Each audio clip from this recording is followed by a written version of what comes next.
Do you know what a herpetologist is? No, it's not someone who studies herpes. A herpetologist is a scientist that studies reptiles.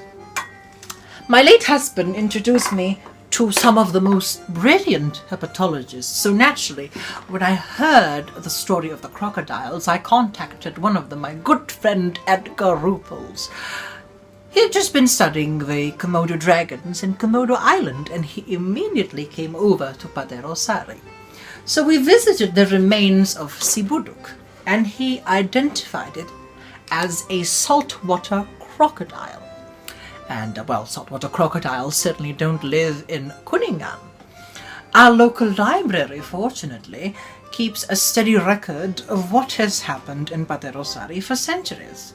I was surprised to discover the story of Peter Bas Kirpenstein and Willemijn Kirpenstein.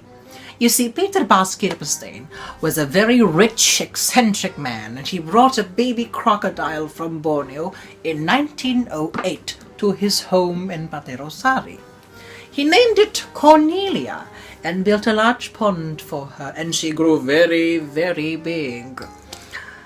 In 1918, if I recall correctly, he introduced a mate to her by the name of Rocco.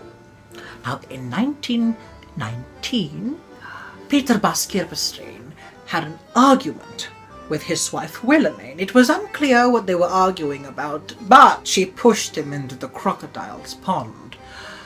Peter Bas thought that his long-time pets would help him, but instead, and of course, they tore him to pieces.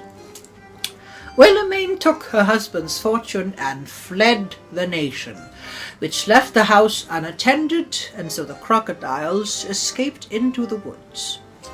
Now, according to Edgar's theory, the crocodiles mated, and Sibuduk was the only offspring that survived. Indeed, the body of a large crocodile was found in 1926, which led to the belief that Rocco was killed because it was a male crocodile, and most likely it was killed by Cornelia. Thus, Sibuduk was the name given to their offspring because of the bumpy appearance of a crocodile's skin, which in turn gave Cornelia the name Buduk. Question time. Question number 1. Do you think it was right for Peter Bas Kirpenstein to take a crocodile from Borneo and place it in Paderosari? Why or why not? Question number 2. Why do you think the people made the Buduk legend that we talked about previously? Question number 3. Do you know, now that you know the real story, what do you think happened to Cornelia? Is she still alive, dead, or what? Question number 3. Now that you know the real story, what do you think happened to Cornelia? Is she still alive, dead, or what?